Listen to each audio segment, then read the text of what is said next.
Super exciting day today, guys. We got my boy Myles coming in from Greenville. Myles has an incredible testimony, one of the most inspirational guys that I know. So we're excited to welcome him in, and we can have a fun day filled with content, strategy, growth, and just share the spirit.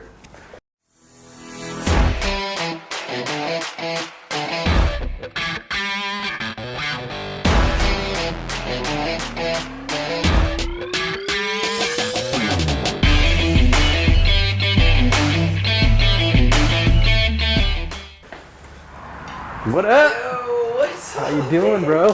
How are you? Oh my gosh, dude, this Come is on in, so bro. fire. Wow, this is super cool. Thank you, bro. What? Look at this. Wow, that's crazy. Oh my gosh, this is amazing. All right, guys. Got a super exciting day today. We have my very good friend Myles Berrio in the house.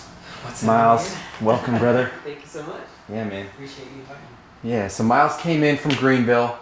This guy has the most powerful testimony out of anybody that I know. And that's a bold and powerful statement. But this man's wisdom and insight and his story all the way around is something that it's going to impact generations upon generations, right? I think in his spirit he knows how powerful it is, but the impact that God is going to bring through that is just, it's going to be really, really incredible to watch. So excited to have you with us, man. Thank you. I'm just excited to be alive. Yeah. It's been a crazy journey. Straight up, man. Yeah, it's been pretty wild. Yeah. So we're really our goal is to keep this super organic, right? We're just going to really dive in deep. I encourage Myles to really open up to share, everything he's been through. And as we go through this, hope that we can inspire and impact some other people on the journey too.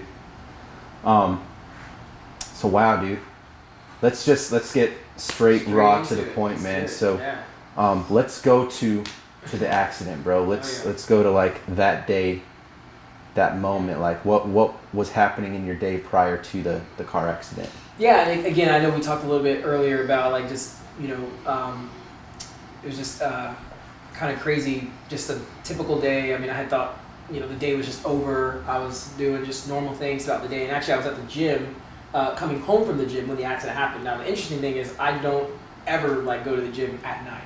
Like it's an actual mindset thing for me. Like as soon as you wake up, go to the gym. It's like the first thing I do in the morning. Yeah. But just the weeks had just been so busy. I hadn't been to the gym for like 2 or 3 days, which I know some people are like, dude, really? But to me, that's like a big deal because there's such a, I have such a routine.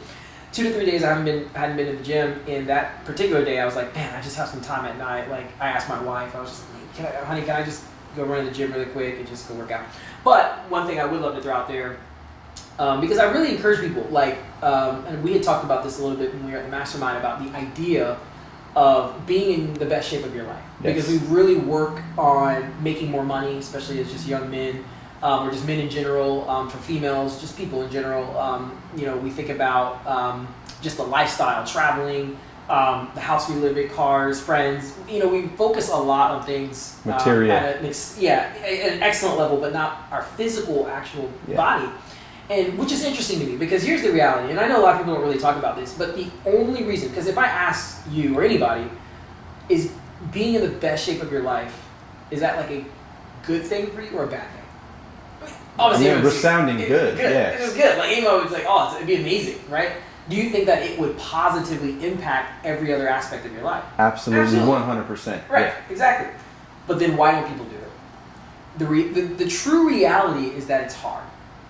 It's just that it's hard. So what I like to do is I challenge people that no matter like where I'm talking or interview or mastermind or stage, I always bring this up, that everybody should be focused on being in the best shape of their life.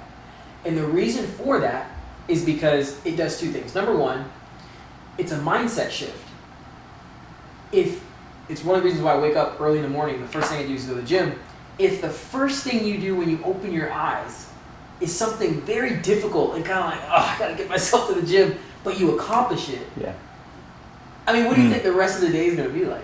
When the first thing you do is something you don't want to do, but you need to do, or you should do, but you do it, despite the difficulty, what does that do for your mind? That's right? That's the first decision, the first momentum builder for that day. Yeah, exactly. And it's important to start the day. We hear these things like it's not how you start, it's how you finish. But the reality is how you finish a lot of times is determined by how you start, right? And what I mean by that is if you wake up and the very first thing you do is start training your brain to make excuses or training your brain to delay, whatever you do becomes a habit. Yes. So you're actually habitualizing the mind to think in a way that whatever's difficult and challenging, you're going to push it off, delay it, make excuses for it. You don't realize it, but it really is. So that's key. That's number one. But then number two, obviously, is just the impact it does. Like I said, whatever you do becomes a habit. So if you're in the best shape of your life, because that's very hard to do. For the majority of people, it's actually, most people, they're not in the best shape of their life. No. But if you are actually making that a priority for yourself, then whatever you do becomes a habit. It actually will affect all these other areas in your life. Because, and this may not be true like across the board, but I would just bet my last dollar that if I found someone who's in really good shape, generally other areas of their life they're intact. They are intact because it's not necessarily the fact of you being in shape, it's what it requires of you to get in shape. They generally have really good discipline because it takes incredible discipline to be able to do that, right? They have a no excuse mindset, right? Which is really helpful to succeed in anything in your life. And just so many other positive aspects that other parts of your life require. Being in the best shape of your life, it demands that from you. So it makes it so much easier to apply that to other things. But if I find someone who's really out of shape, now you might go, man, but this guy makes millions. I promise you there's probably so many other areas in his life that reflect that mindset. Because it's just a mindset. Because anyone who, like I said, any of us would understand that being in the best shape of your life is so important, but then why not do it? Then that means you also probably believe the same thing about other things. Because there's no difference. Like, do you not think having a healthy relationship with your wife is important? Yeah, but it's also very hard. Yes. So that's why if you're lackadaisical about your health, you're probably lackadaisical about your finances. Or you're probably lackadaisical about your relationship with your spouse. Or you're probably lackadaisical, but whatever the case is. You know what I mean? Like, whatever you do becomes a habit, and the way you do one thing generally is how do you do everything. That's incredible. It's just how it is. So, anyway, wow. I just want to throw that out there because anywhere I go, because when I encourage people to, and when people start going on that journey of getting the best shape of their life, I get calls all the time. People dude, man, it's changed the way I'm, like, it changed the relationship with my spouse, like, I feel better, I can do this better, and it's just like, and I can go into the, sort of the biological, so scientific, many different levels. There's on so many different levels why it's so important. But anyway, so that's number one. But the reality is like, I hadn't been in the gym for a couple of days, and I just was like, you know what, I'm just going to go to the gym. And it's just funny how we were talking kind of like how Milton, just how you and Milton connected, and I was on the phone with Milton. Not obviously while I was driving, but it was like obviously I had the phone wireless carrier thingy. But I was going home, we were just chatting because like you said that when him and I connected, like I was really there, just kind of really helping him and encouraging him through. Because when I first met him, I can't remember all the details, but it was a little crazy story of like how he was thinking about getting into real estate and was watching the very first YouTube video he ever watched about like wholesaling real estate was my video. Wow. With the Flip Man. I had this interview with the Flip Man. And anyway, there's all these like crazy stories behind it. But long story short is like I just really was there to try and help encourage him how to really get going and how to really jumpstart his career. And just fast forward, just for the sake of time, bam, just was driving home and just got crushed. Yeah, head on. So it wasn't like T-bone, I guess you call it, on the side. Did you see it coming? It was I literally saw like the headlights getting really bright, really fast. That's the only thing I really remember. And I do remember having a thought of like almost like Tinkerbell, the like little light that gets big, or I don't know if it's Tinkerbell, or if it's like a Wizard of Oz, the light that just like kind of gets bigger and bigger, whatever. I just remember it getting like really, really big, but really fast. But before I could even like acknowledge what was going on, I was already blacked out. So the very next thought, so actually I totally lied. I know we talked a little bit earlier about how the very next memory I remember is literally waking up in front of the doctors. I actually remember me like sort of kind of like can't really breathe, and I remember saying I can't breathe. I like there's blood kind of coming out. I was like I can't breathe. And I remember someone saying, just stay with me, just stay with me. And apparently, because my wife tells me this, there was like a pizza shop that was right across the street, and they just heard and saw everything that just happened. So there's a couple of people that ran over that were working at the pizza shop, in which they messaged me on Instagram, and it's just wild because they were like, hey, we were there, when the accident happened.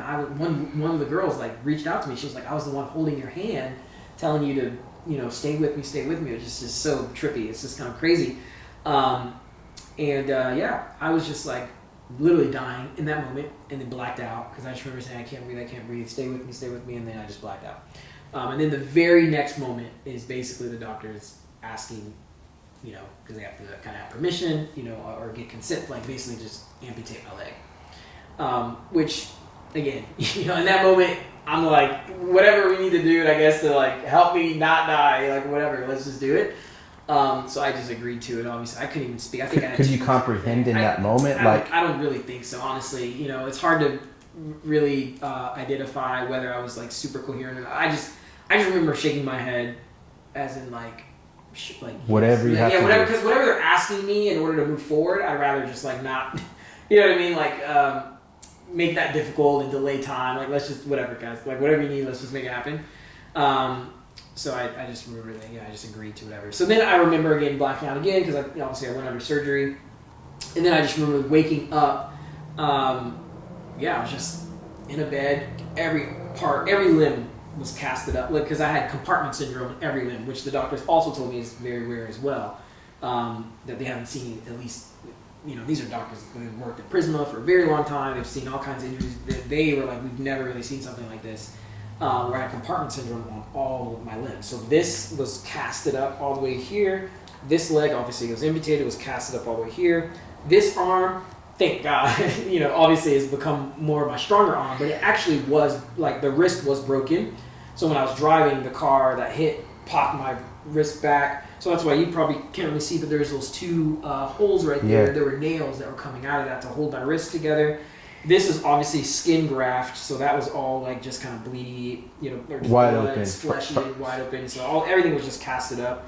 So this was casted up, this was casted, this, and then of course, as you can see, this arm. So I literally was just in bed like this for like weeks, just like could barely move. It was wild. It was really not, dude. It's the craziest thing you could think of. I mean, just to kind of put things in perspective. I mean, you're like, how do I go to the bathroom? I mean, the way for me to go to the bathroom is they like tilt me over, which it was super painful. You like scream how painful, and then they put a pan under your bottom, and you literally like do number 2, do whatever you have, and then they like clean you over, and then like roll you back, wipe you. So I did that for weeks. Holy cow! That's just that alone. That's not even all the other IV and pills and pain and all kinds of stuff. So anyway, man, that's only like 7-8 months ago. So. Wow. So everything you do, man, I know it's on a very deep spiritual level. Like everything you do has intention, right? You don't play surface level, and I see that as your story unfolds, man.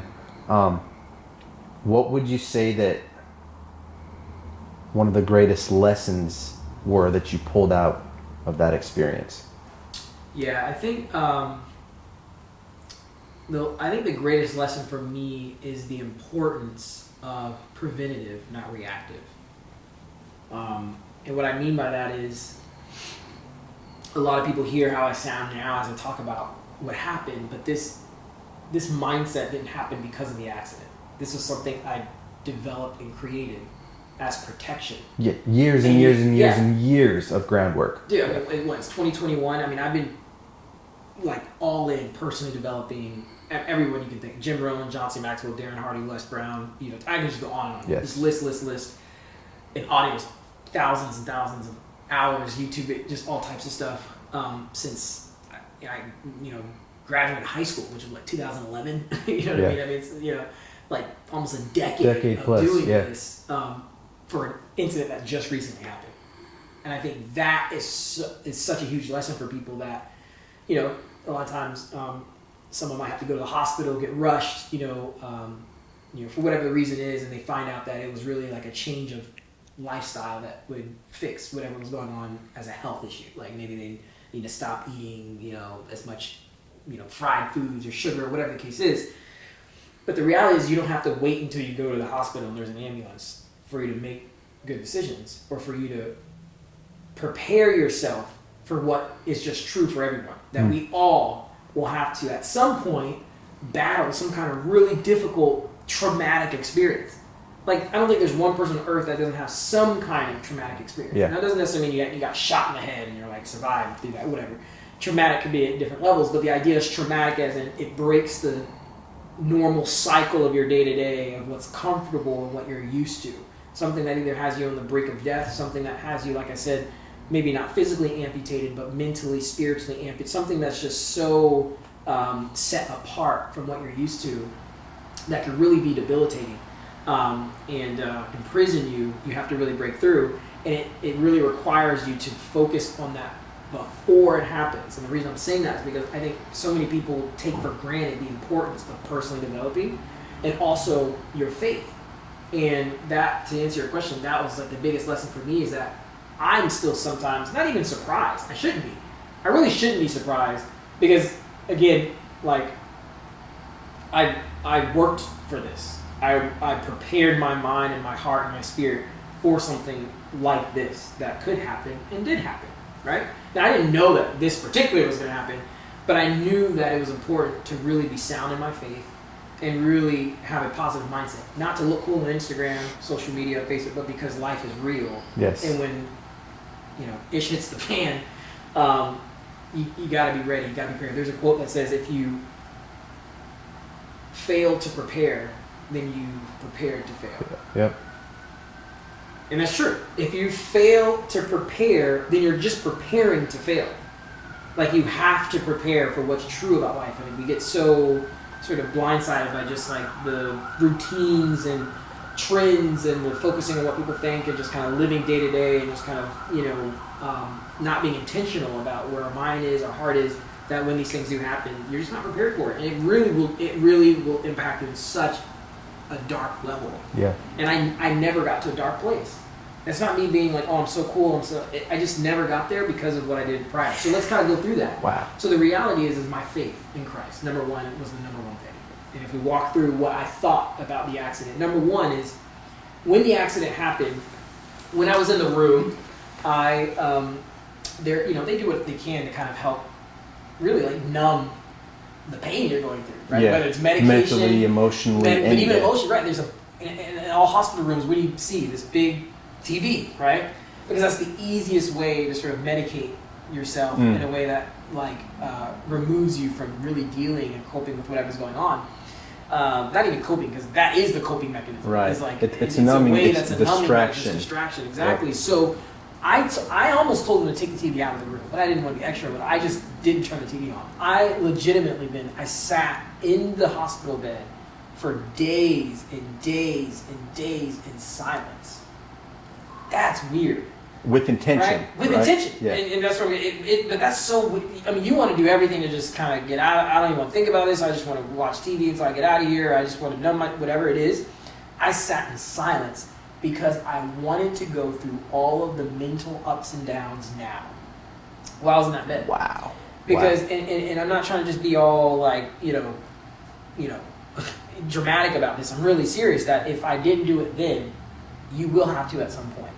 And what happens is most people, it's kind of like PTSD. It happens later when it's unexpected and when it's not controlled. And then that's when, because you didn't pour into and create the perspective for you to be constructive, now your response to that emotion is going to be out of control.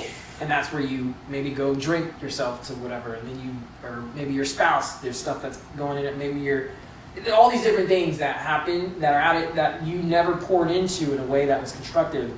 It becomes deconstructive. So I knew I was going to have to face it at some point. So I sat there and dealt with all of the people asked questions about, did you ever feel like, like how'd you feel? And I'm not going to lie. I'm not going to be so like, I'm so high and mighty that I never thought about these things. I did. There were times where I thought I'd rather just die. Yeah. I mean, that's just, I'm a human being. I know that maybe it's kind of weird. Like, oh, dude, it's kind of like dark and kind of depressing. Dude, That's I mean, real. what happened? I'm literally in constant pain. My legs cut off.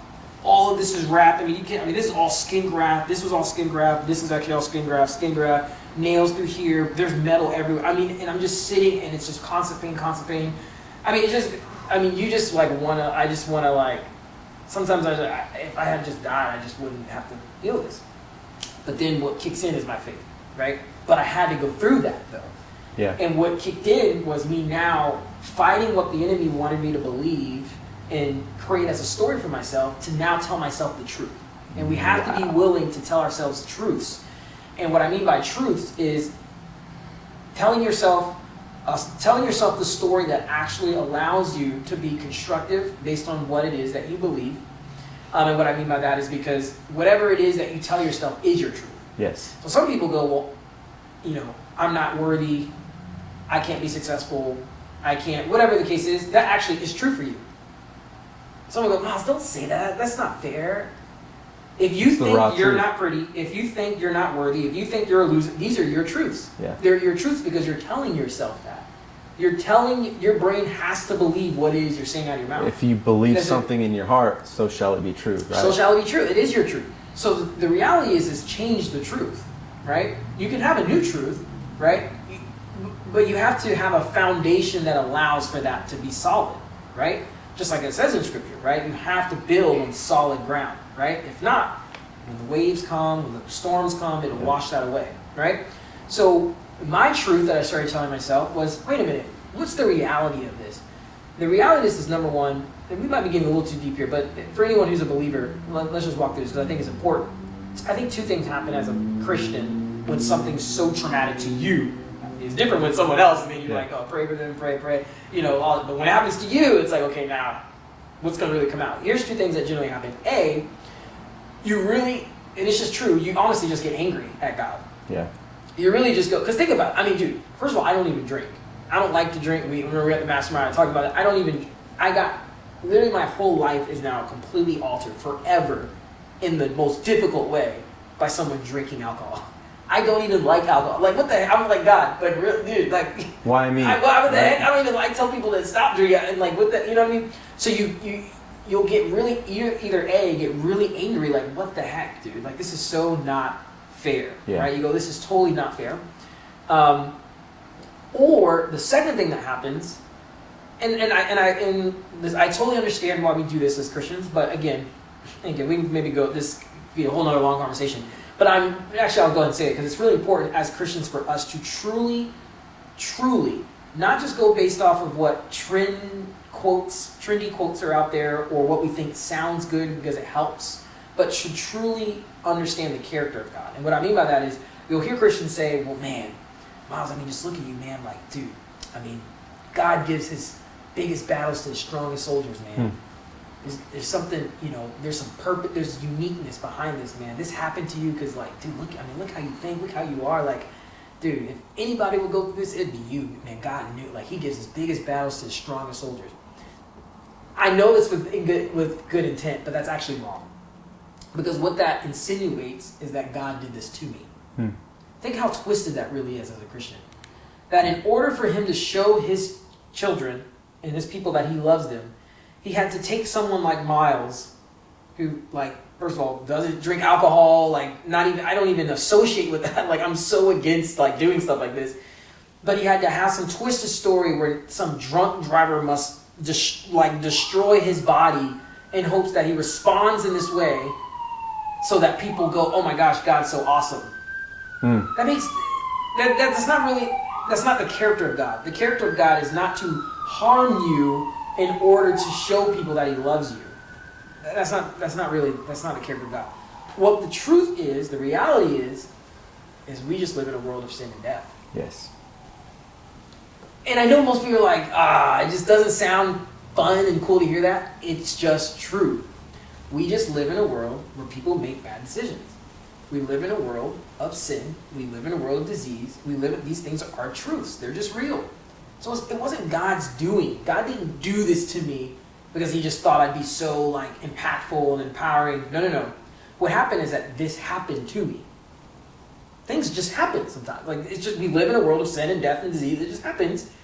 But it's how I respond to that then glorifies God for people to go, wow, that kind of power, Holy Spirit, holy, set apart, faith, is so, I need that.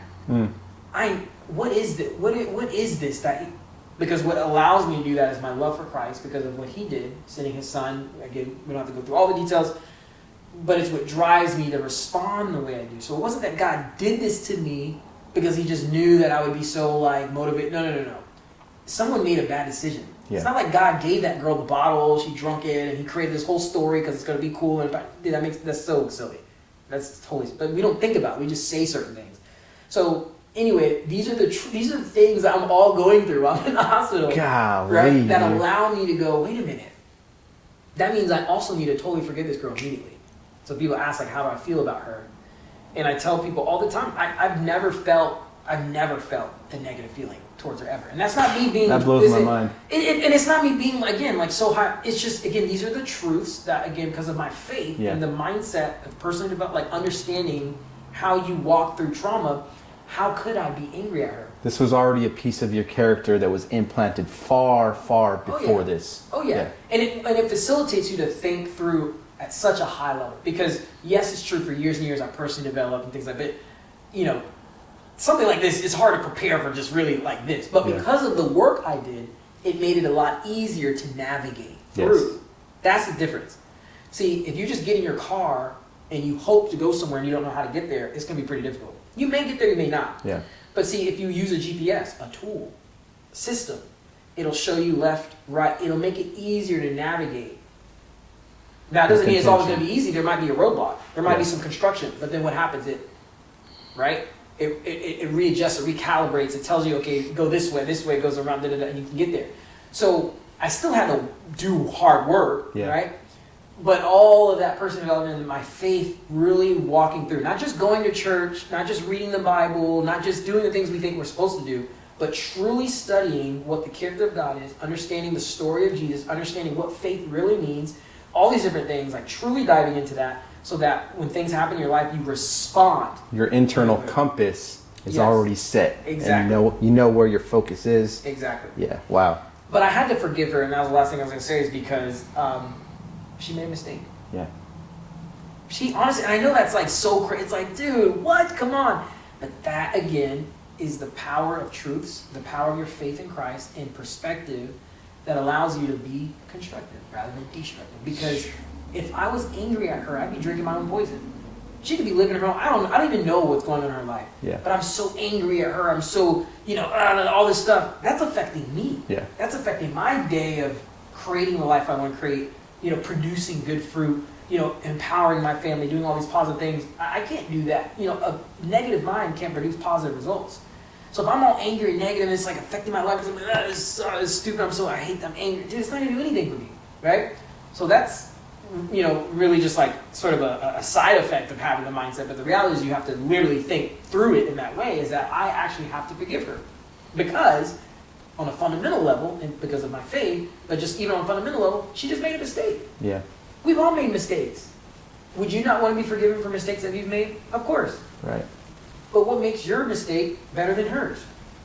You may not have ever had someone get their leg amputated, but you may have amputated someone spiritually. Oh man. You may have amputated someone mentally. That goes deep, bro. Yeah, emotionally, right? Relationships, friends, business, whatever the case is, you may have done something that was a mistake. It wasn't you trying to be, evil, but it was a mistake because of your human nature, whatever. And you want forgiveness. So how can I not provide forgiveness for her? Because it's not even really all about her, it's really for me. Again, like I said, that's the side effect of what it does, actually, is a positive thing, that it allows me now to go live my life in a way that's constructive rather than destructive. But so I've totally forgot, dude. Wow. It was a mistake, man. That's incredible. So many nuggets inside of that. That's just that's years of wisdom and truth just laid out right there, right? Like your life, man, where to go with it, dude. So my biggest takeaway, man, from hearing this is that the biggest battle that any of us will ever fight is between our two ears, right? True battleground lives inside your mind, right? And how you train and program your mind to react and respond to circumstances, outside circumstances that we have no control over, but like you said, you can control how you respond to it, always, right? Always. And our life is shaped upon the most consistent beliefs words and actions that we have, right? The words we speak, man, like you're saying, are setting intentions. Yeah. We're literally speaking life and death Yes. through our speech, right? Yep. They lead to our actions, right? Actions breed results. And then going back to the point where you mentioned you had a television in your room that was there, in a sense, metaphorically or not, to numb the pain, right? And then I just think about, you know, our world, our society, the chaos that we're intertwined with today, and how many of us are just so controlled, you know, by the media, and we allow other people's narratives, you know, or other stories to really infiltrate our life, our spirit, and ultimately impact how we think, how we feel, what we do. You know, we got, you know, division across every type of political realm, race, you know, like, it's bananas, man. But bringing it back to that, like, that's why it is so, so important to work your ground game, right? To work on yourself. Yep. Like, wow, bro. And it's so powerful. I don't know why, it's just in my mind. It really is just a picture of how powerful our mind is, because people may look at this and be like, you know, like I'm some character, I'm like trying to get followings, or I'm like trying to be this. Dude, my life is a reflection of how my mindset is. Yeah. So the reason I'm able to do so, and that's not me being boastful. I mean, I'm not perfect. No. I'm just saying, like, I do feel like I'm living a great life. I'm doing as best as I can. And yeah, you know, some people, it's like, dang, dude, you're doing amazing stuff. But it's not by mistake. It's because of the power of the mind. Here's an example. Your mind's so powerful that even if you're not physically experiencing what your mind is telling you or think that you're experiencing, your body will actually respond chemically and biologically to that. How do we know this? Well, if anybody who's been sleeping and you're dreaming, maybe someone's chasing you and, I don't know, you're in some battle or whatever, something's crazy happens, someone comes about you, I don't know, whatever, and you wake up Stiff. and your like heart's pumping, and was anybody doing anything to you? No, but it's You were all literally in the bed. But because it was so real for your mind, your body actually increased the heart rate, created more blood cells to get to your brain, to give you the ability to make decisions. Your body's producing sweat to calm you. It's like your body's literally like thinking that, because of your mind, right? So if that's the case in a negative way, what would your life look like if you created that same kind of response, but in a positive way, constructive, empowering, where you had your brain be so powerful, where it's creating these things that are almost like not real, but they become real because of the power of your mind. You can eventually conceive those thoughts become into things. reality. Yeah, thoughts become things. Yep. So let's dive in with that, man. I think beyond anything else, right? Like, your story is here to impact people, empower them, and help guide them to a greater truth, right? What they call a truth, regardless of what they believe. Right. But let's talk about, like, you know, the visualization, thinking things into reality, and how that's so important, you know, for someone that's really looking to create a better future, or, you know, rework the old programming of their past, right? Like, you opened up saying, hey, everything that our reality today it's the repetition, right? It's the consistent habits that we've had in place for years and years and years. Those habits, you know, being patterns, just like, you know, you look at the world, the universe, everything is in motion, right? The planets, our cells, organisms inside of our body, it's constantly moving, constantly evolving. Tony Robbins says, like, if you're not growing, you're dying, right? Like, progressing. Why is self-development, not only in your circumstance, but anybody's circumstance, why is self-development so important? Yeah, I mean, it just identifies the solution to our challenges. And what I mean by our challenges is we all, just because, dude, whether someone maybe seem like, oh, I'm a loser, I don't know. No. We all have things we're excited and passionate about, or things we want to do. Like, you know, now whether that's just been killed because you've just been so distracted by all this dumb stuff, or you just sitting at home smoking weed or playing video game, whatever the case is, there are things in you that you really want to go do. You do want to go travel to Greece, you know, maybe not specifically, you get the idea. You do want to go, you know, have a healthy relationship that's beautiful and have a, whatever the case, you do want to create wealth to where you're not having to go work at a job you don't like, whatever. There are things in you though that you really, so there's a challenge. How do you create that? Well, that's why it's so important, like you said, why is it important to have that self-development? Because it allows you to identify the solutions. Before they even happen. Before they even happen. Yeah. And how do you identify the solutions? Well, it all starts with the mind. Yeah. Well, let's go to practical, because again, people might hear that, the mind, and no, let's just look at this. Even I love neuropsychology and neuroscience and just biology, really on a molecular level, and even just like a philosophical level as well, on both ends. But I don't know if you've ever, like, let's say you, I'm just gonna do something random, you buy a red PT Cruiser. All of a sudden, you start seeing red all over the road. Yeah, like, have you seen any PT Cruiser? I honestly haven't seen any PT Cruisers for a while. In years, it seems like. Right, it seems like. But I promise you, if you went to go buy it, you'd start seeing them all over. Yeah. Now, is it because there's more red PT Cruisers out there? No. You choose what you focus on. You choose what you focus on, but even on a scientific level, it's called the reticular activating system in your brain. And what that allows for your brain to do is allows for your brain to focus on what you tell yourself is important. Wow. Because there's so many things around us. Right now there's this light above us, there's sound as I'm talking to you, there's things on my face, there's the phone, the remotes, the sound of the fan, there's so much stuff. If our brain focused on we'd go crazy, right? If we focus on everything, we go crazy. So our brain, we tell ourselves what's important to focus on. So personal development allows for you to see the importance of finding solutions through the challenges. So when things like this happen, but even more so, like you said, even outside of this, just success in your own life or just different things, it allows for you to see how do you actually start seeing how to break through, or seeing how to create thoughts become things, how to actually make these things happen for yourself. Yeah, right? focusing on the solution, focusing on the target instead of the problem. Right? Where I think most of us go wrong is because we get so caught up and entangled in the very problem itself that becomes more of our reality because our energy is going into it, right? It's being a fault finder. It's being a fault finder. So I used to do trainings about this, and I would write on the board. Now, I'm not the best with math, but if I remember, it would be like 2 + 2 = 4, and then I would do like 4 + 4 = 8, and then I would do like 6 + 6 = 11, and then I would do like 7 + 7 = like 14, and you start hearing people kind of laugh and do whatever, and then I'll turn around, and it's rooms of like tons of people, even small rooms, it's all the same response. There's always somebody, again, and I turn around, I go, wait, what's funny? Everyone's kind of quiet. There's always someone who goes, that's not right. You have 6 + 6 = 11. 6 + 6 = 12. And I go, that's so interesting, because out of these 5 or 6 equations, only one of them are wrong.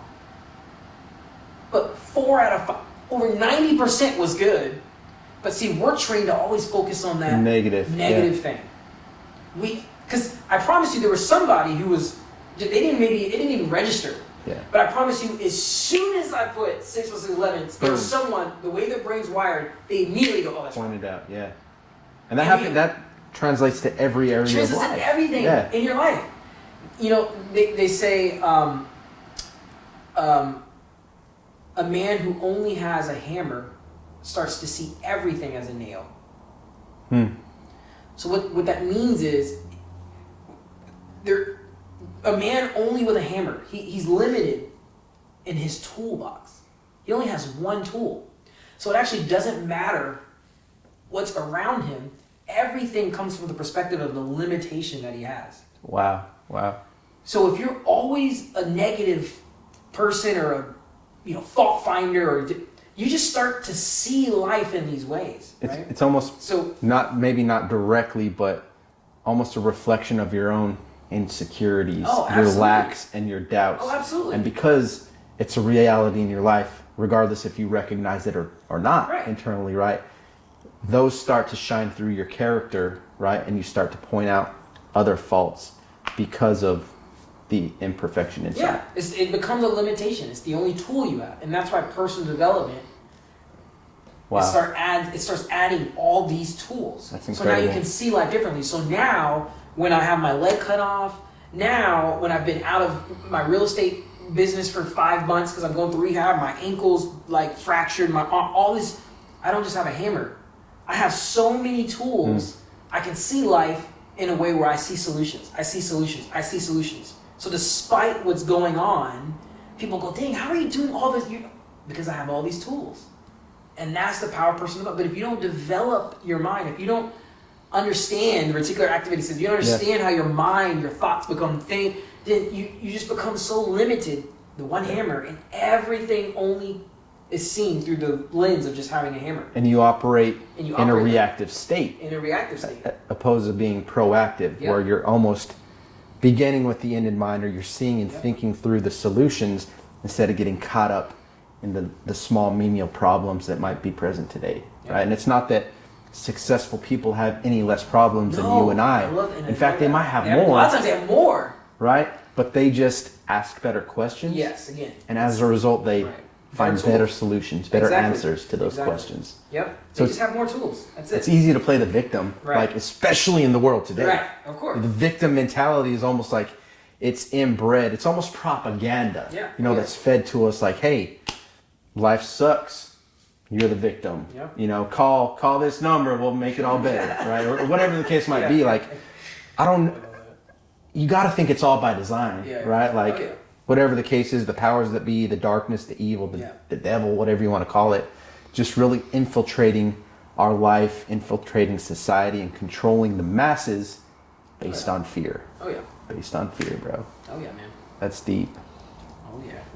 So this is what goes on a daily. This is, it's how I operate, man. It's not a it's Instagram a daily account. battle. It's not a game. It's not a, public figure or some kind of cool, like, YouTube channel. Like, this is like my life. This is the only reason, why I'm able to produce what I'm able to at least produce for my family and just friends around me and people and the energy, like you said. It's a real thing because it has to be within. And one of my pastors was talking about, and I won't go just for sake of time. It was related to relationships, like how husbands and wives, how spouses respond to each other in ways that they may not like and be like productive. And he was talking about how a lot of times we always want to point the finger to the other person, that I'm angry because of what you're doing, different things like that. But he asked this really profound, so profound, because it actually applies to everything, so many things, like almost probably everything. And he asked a simple question: when you cut open an orange, or if you squeeze an orange, what comes out? Orange juice. Now the next question was, why does orange juice come out of an orange? And it kind of may sound like a little silly, right? But no, really think about that. Why does orange juice come out of an orange? Why is it not apple juice? Why is it not anything? Why is orange juice come out of an orange? Basically, the reality of the answer is because that's just what's inside. There's no unique kind of extraterrestrial. It's just the fact that that's what's inside. So where he's getting at is, no matter what happens on the exterior, the pressure, the excuses, the challenges, whatever is going on the outside, whatever comes out, it's not because of those things. It's because of what's inside. It's a reflection of what's inside. It's what's inside. Your ability to respond, it's not, because I can make excuses all day long. I mean, people would, it would be justified. It'd be like, dude, Myles, we get it. Like, trust me, dude, you'd be lazy. Your wife she just needs to shut up. Like, dude, look what you're going through, right? No. My life would have been like that because that's what was inside. What would have been inside is defeat, excuse-driven, fear, anger, all that. But because of what is inside, no matter what happens on the exterior, what's going to come out is what's going to come out because it's what's inside. So that's why it's so important. What you're putting into your brain. And let's just talk about, maybe we could go through a number of things, but again, for sake of time, I'll just throw one practical thing out there because it's just so relative or relatable to just our generation, Instagram. Now, so I have a little over 16,000 followers on Instagram, all organically built.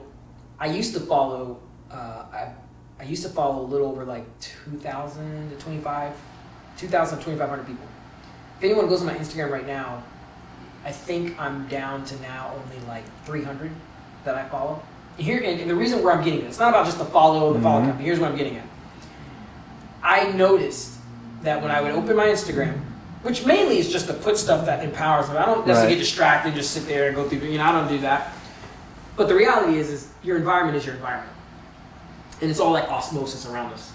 And that's why they say you are the sum of the 5 closest friends. Because whether you like it or not, like it will seep off on you and you will be influenced in some way or another. So change your environment. That's usually one of the first things that will really help you succeed in life. But a lot of times you don't have to change your environment on the outside. You do, in most cases. But for most people, they should just start. Starts inside. Well, they should just start with the most practical thing, which is what goes in your head every day. Yeah. Most people, and I was telling my wife this, or even a friend, like most people want to be an incredible photographer or an incredible, in real estate investor or an incredible entrepreneur, whatever the case is. But you go on their social media, and none of that reflects none of it lines up. That's what they actually are focused and passionate and obsessed with. You go through it's real estate, empower, motivation, real estate, empower, because anytime I open that up, I just want constant feedback from my environment to be like, no matter your excuses or no matter your situation, you can make it happen. Yeah. No matter whatever you think is a limitation, actually isn't a limitation.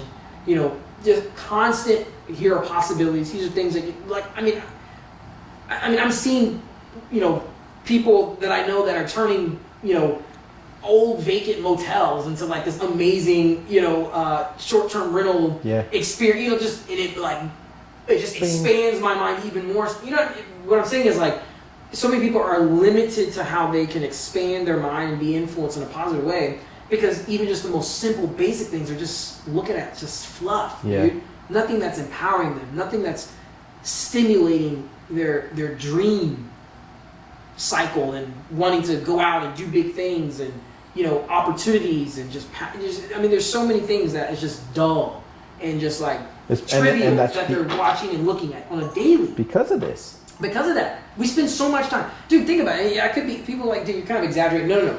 Let's just ask this: if you were waiting on someone to get here, what would you probably do? I'd be scrolling on their phone. If you go to the store right now and you grab all your groceries and then you're waiting in line, what do most people do? Do they just sit there and look nowadays? Absolutely. No, back when they didn't. Nope. Now you 9 out of 10 people. And you're usually if you're at the airport, God, I travel a lot, and you're at the airport, you're what do most people look like at the airport? I mean, we're on it constantly. It's become an excuse to not live in the present, right? Like it's a distraction. It's just that, right? And going on to like a deep level, it's a dopamine hit, right? Oh, everything that you're going through, like every post, man, you're just getting that, dopamine rush, and every like that you're going back to see who liked your photo, like, dude, it's impacting us on a far deeper level than we even realized. Like, these things haven't been around for that long. No, they haven't. But people don't realize how you can convert it into the most powerful thing that you have on a daily. Yeah, use it for something that will actually as another tool. Like for me, when I get on there, anytime I just get on, even just to post something about my family or something cool, dude, I just get hit with like, oh, boom. Dang, that's good, or oh man, that's solid. Yeah, and you just get, rather than like, oh, this person went to go do this weekend, or they traveled there. Oh my gosh, the gossip on this, or this guy, and there's nothing wrong with following some of your friends, but I'm gonna be honest, I actually don't follow a lot of good friends of mine on social media, not because I'm not good friends with them. I'm just so intentional about what I want social media to be for me. Yeah. I'm not gonna just follow people because of the idea that they're a friend, you should follow them. You're gonna unfollow. That's kind of no. I'm just being very if they don't realize that our friendship is not built on social media, then they're not a good friend of mine. Yeah. They're not a real friend. My friendships, my deep close friendships, they're not about social media. Like you and I, whether we even know we follow each other or not, I don't even know. Yeah. That means nothing. Our relationship is this right here. Yeah. The social media game, that has nothing to do with anything, right? Now, obviously, I probably actually do follow because you're in real estate, but that's what I'm saying is the people that I do follow is actually because of where I'm going and like what I'm building, and that's what I want to see on a daily. I still call friends, check up friends, hang out with friends, but I think most people, they should really challenge themselves. And we'll just, as a recap, what are they personally developing on a regular basis? What does their social media look like? Literally scroll through and see the 70, 80, 90% of what you're looking at have anything that's impacting you to where you want to go in life and what you're trying to create? Or is it all just entertainment, kind of distraction, mind-numbing just mind-numbing stuff, which is not good, right? Just not good. And then third is your physical health. Like these three things are just practical things that people can really do that could just really just in a big way, in a huge way. Imagine someone right now watching this, if they just from today on are now in a journey of being in the best shape of their life. They also go on their social media and convert it to like a empowerment, where I'm going, commercial, constant commercial, whatever. Yeah. You know what I mean? Where it's just all they feedback. I mean, just these things. I mean, these small things that make such a big impact, dude. I mean, it would totally just shift. But the hardest part with that is developing constantly. How do you reset that program, right? Because it's easy to say that I'm going to start tomorrow. Yeah. I'm going to get in the best shape of my life, I have the regardless. best answer for it. Yeah, resetting that pattern. Oh yeah, just two things. And whether people like it or not, I mean, again, it's just, dude, it is what it is. Number one, just a choice. Well, how do I do? It's a choice, dude. How did you wake up and put a black shirt on and pants? Honestly, it's one less choice. Dude, like, but you I've chose heard to that put before. clothes. Dude, it's easy because I don't want to bog my mind down with what I'm wearing. Right, which is not what I'm saying, because that actually, totally understand that. That actually allows, you actually only have so many, like, choosing, or, like, choice brain effective decisions in the day, right? Effective decisions, so, which I get that. What I'm just saying is, you putting on clothes, though, like, that was, you could, I mean, just straight up honest, you could just be naked.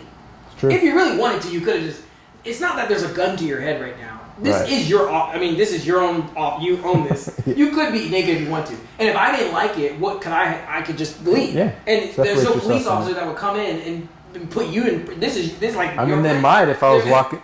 We do have a lot of. You're walking around because obviously that. But in your own home or if you're naked, that's what you want to do. So what I'm saying is, and I know it's kind of a little bit of an extreme, but I'm really hitting the point here is that it was simply a choice for you to do that.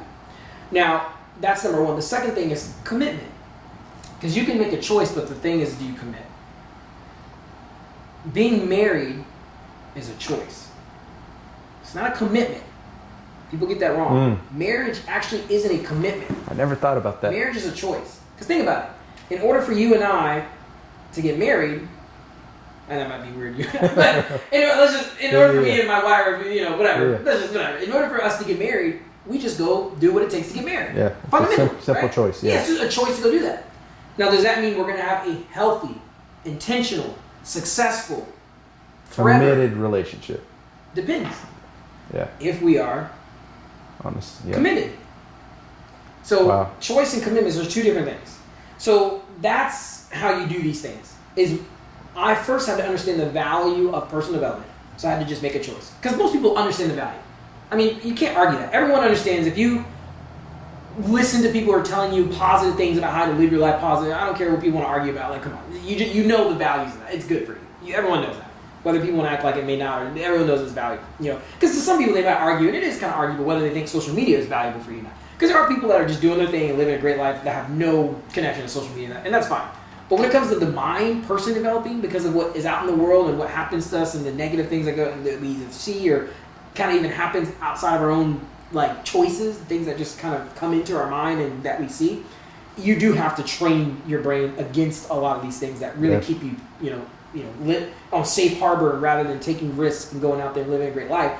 So it is important. People see the value of that. So now it's just now you have to choose though that you're going to actually embark on the journey to retrain, but then you have to commit to it, which means you can't do it on just Monday, Tuesday, and then Wednesday, Thursday, Friday, so you're kind of lackadaisical about it, or that's the whole idea of commitment. Yeah. It has to be something that you commit to, and there has to be a purpose and a why that is strong enough that when you don't want to do it, you do it anyway. Do it, yeah. Right? And that's what commitment is. Right?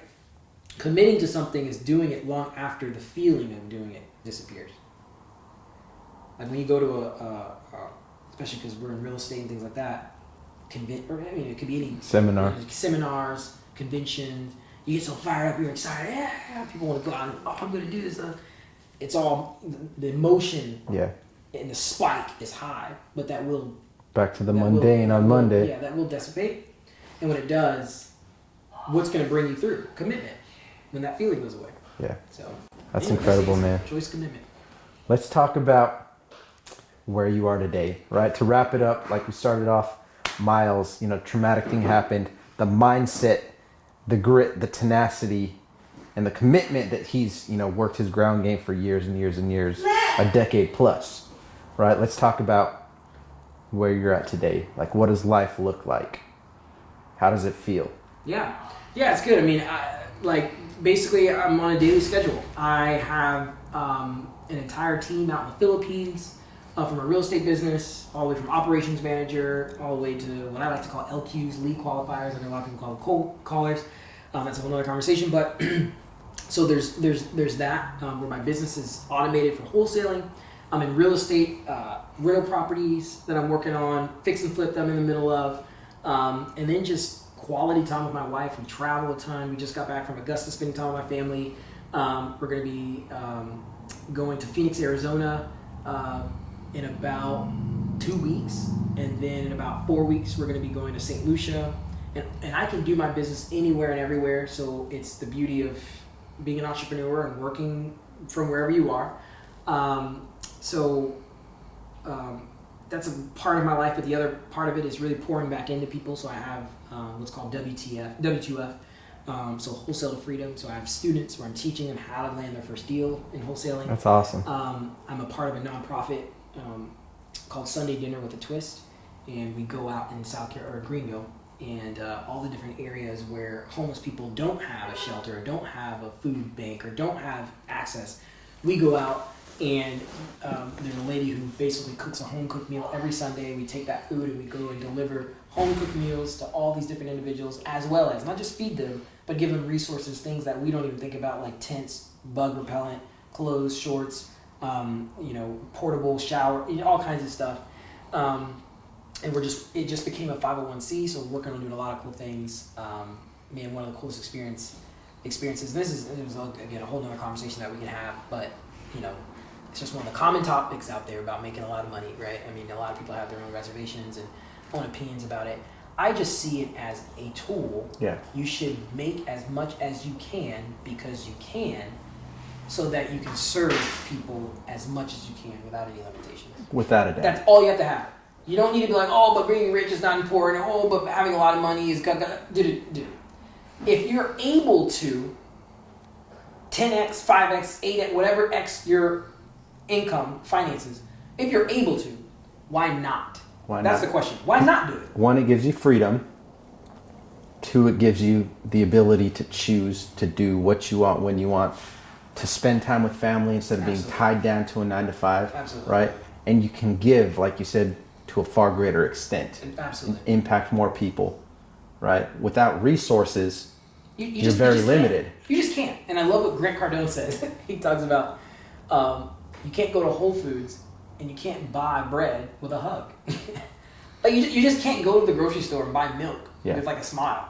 And I know to some people I'm like, what? Dude, but it's just, if you're going to go buy food for you and your family, because you care about your family so much, right? Well, what do you need to buy milk?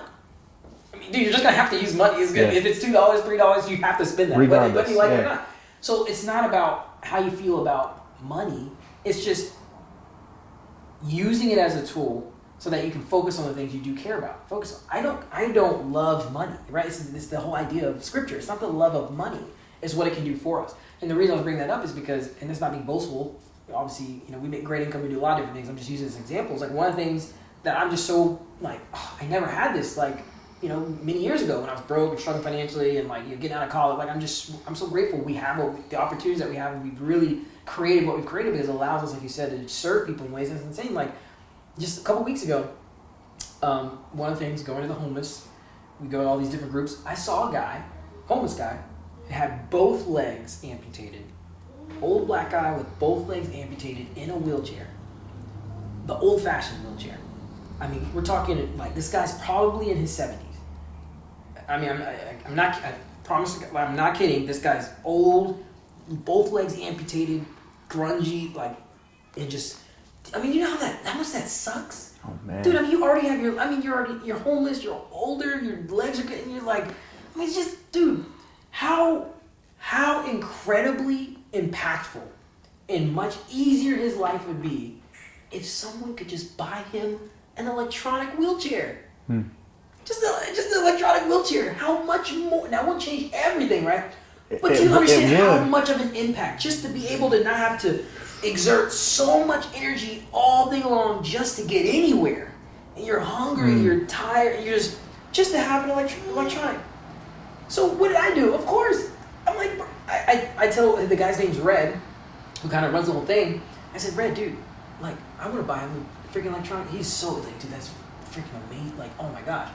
And I have the whole video recorded. I have photos. You know, I can send that over to you for you to see that. I literally myself took the income I make and just went online. Electronic wheelchair. It was like $990 something. Those total was like $1,020, something like that. Just bought the wheelchair. What? We delivered it to the guy, transferred over. But the crazy thing is that most people don't even have an extra $1,000 to go just buy someone else something that makes their life easier. Yeah. First of all, they don't even have the mental fortitude to see the value in spending disposable income on someone else. Yeah. Right? But then secondly, they just haven't put themselves in a financial position to be able to even do that. Most people don't even have the extra income. Right? Most people are one tire blown out away from the whole, you know what I mean? Back in the day when I was growing up, it was like such a crazy thing when like my dad or mom would have to replace a tire or like, get a car fixed with something. It's like $500 and it's like, oh my gosh, this whole destructive thing, right? I mean, so that's why it's so important to just utilize this, understand that money, it's not about the love of money, but what it can do for not only you and your family, but people, and then understand, serve, put yourself in a position where you and your family are taken care of, but you are able to beyond just abundance. Yes. Abundance. To where you see someone in a wheelchair with their legs cut off, you go, dude, new wheelchair for you. Done. Isn't it interesting how society puts like a bad connotation on having money? Oh, of course. Like money is evil. It's a bad thing if you are rich. Yeah, well, You're inherently a bad person. I mean, I believe it's programming that we've been taught, right, that unfolds through propaganda, whatever else, where quite honestly, it keeps the rich in control, right, and they feed you the narrative and they control the education system and everything else. I think it's also an excuse not to take responsibility for your own life, to take actions and build and sustain a greater life for yourself. I'm so glad you said that, because I'm sure it's arguable. There's different reasons why someone might think, why do we have such a negative connotation towards making a lot of money? And this is my opinion, where I actually think it's really mainly one thing: crabs in a bucket. Just crabs in a bucket. Yeah. Right? When the crab's getting it, what did the other crabs do? They pull that. The reality is, and Jim Rohn talked about this, your net worth, your wealth, your ability to make more money, it all stems from the amount of value that you bring to the marketplace. The more value you bring, the more people just will pay you. They will just have to pay you. Right? Like, I mean, the students I have right now, very simple. My bench is like $100 a month, and I just do 10 at a time. So right now I'm making $1,000. Just pass it. They just pay that every month because I'm. But why would 10 people want to sign up and pay me $100 a month?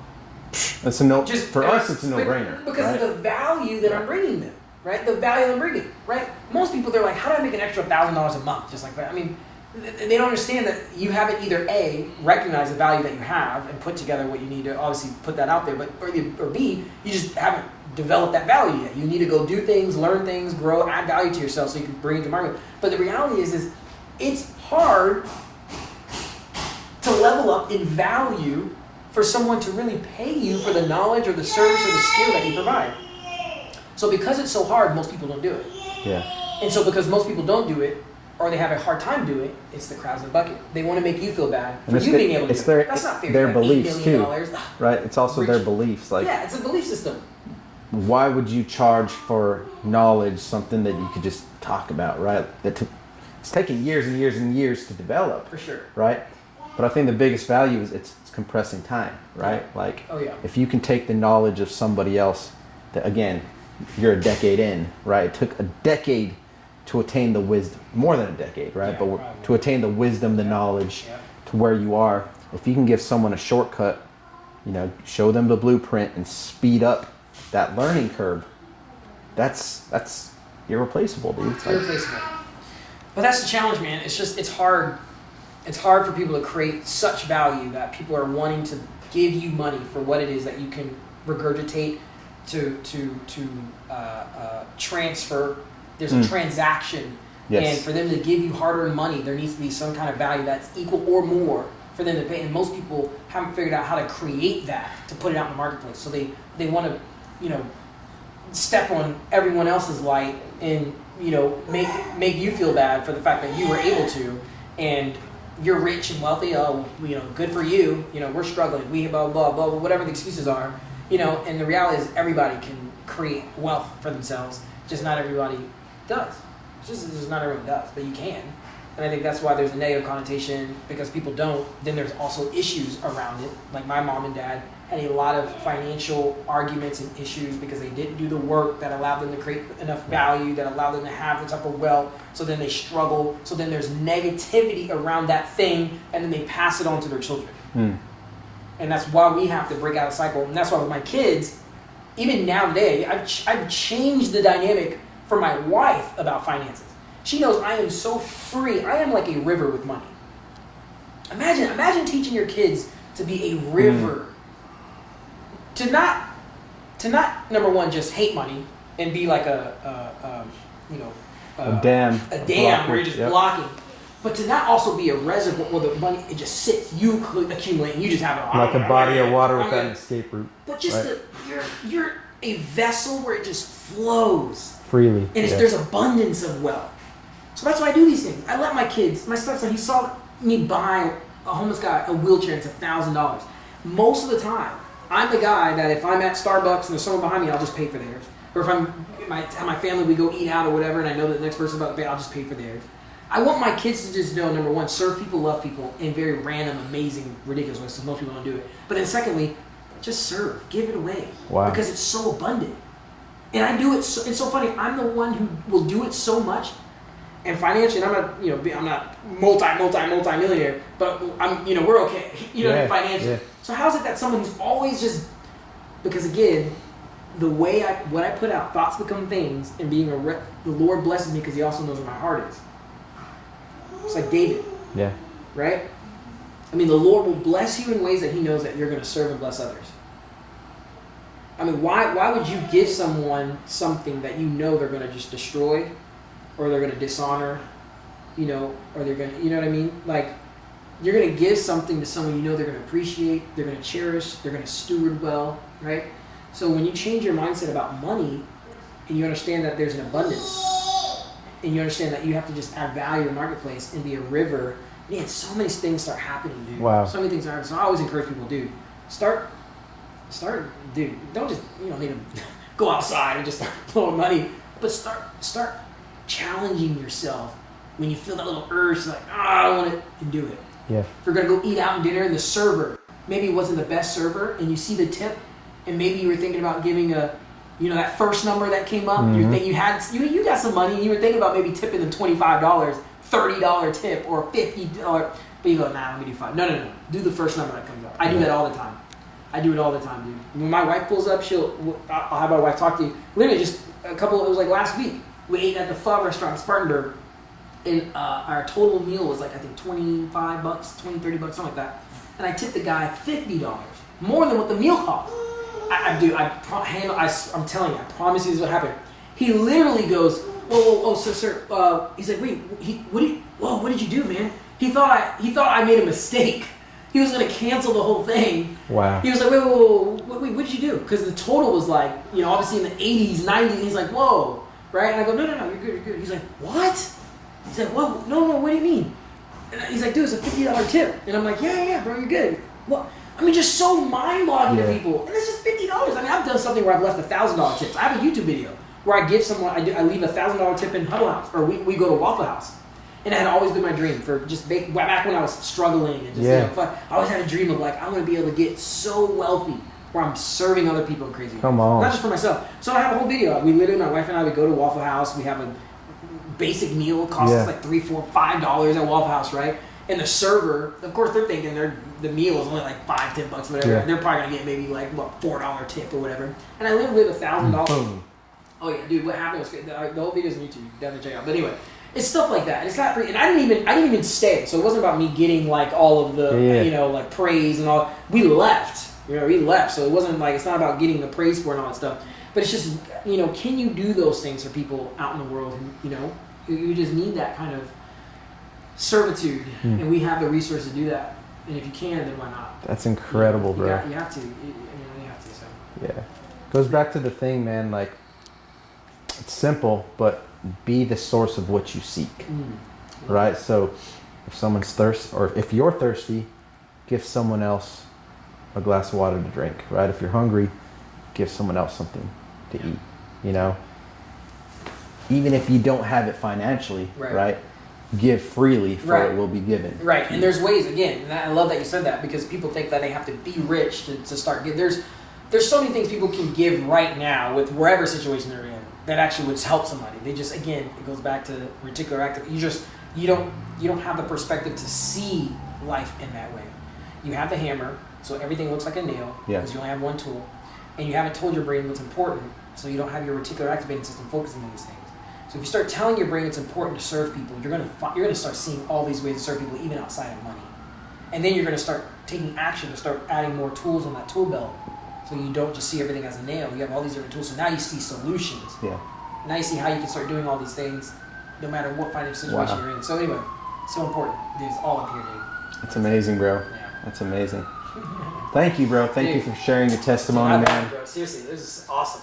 That's powerful. This is stuff, dude, that it breaks chains, dude. Challenges the generation to really step out, man, and to invest in becoming their greatest self, right? And it starts with you. Yeah, absolutely. I love it, bro. Heck yeah. Good stuff. For the viewers, man, where's the best place for them to follow you online? Honestly, Instagram is a great way. Literally just my name, Myles Berrio. So MYLES .BERRIO. And I have a link that pretty much goes to everything. Like MylesBerrioGo.com is a website that I have that just has like all types of stuff, that whether it's real estate, whether it's my W2F, whether it's I'm an athlete for RideAware. I love RideAware. They take care of it. It's so awesome. All kinds of stuff. YouTube, everything. So let's talk about Walk a Mile with Myles. We'll close it out with show people a little bit more how they can kind of follow the journey. Yeah, for sure. And it's so funny because I've been actually trying to incorporate that with everything going, because our life's like so busy. But I'm like, man, I want to do another one.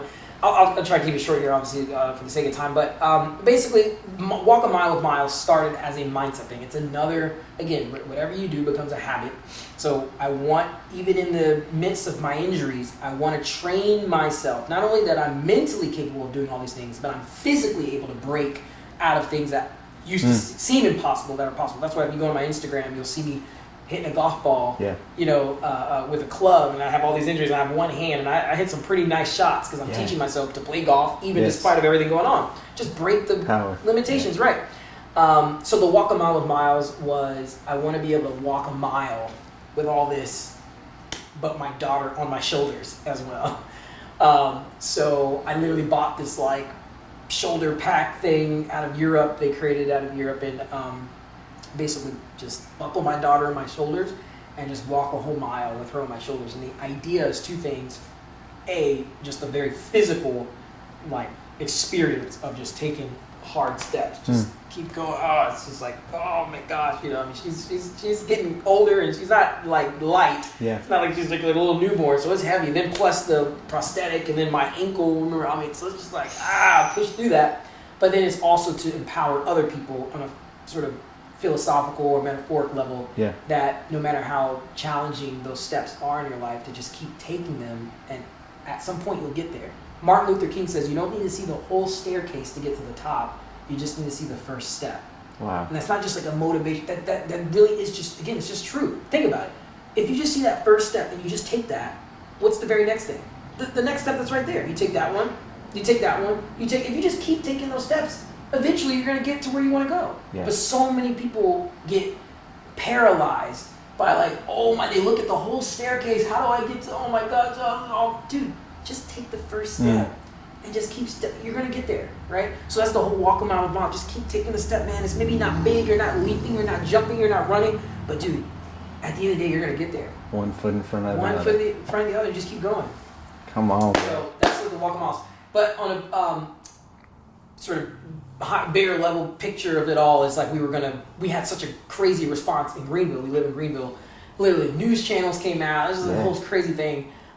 We figured it would be just like, first of all, it'd just be fun for us, but it'd be powerful and fun for other people to just do it all around the United States. So we did one in Greenville, then we went to Atlanta and did one. It was super cool in Atlanta. And then we're like, looking for the next location of where we want to. I think we're actually going to do it in Phoenix, Arizona, when we go out there. And that's the next amazing. 2 weeks. And that's kind of just the goal, to keep just like going different places and have people come out that follow us and whatnot, and just be a part of it.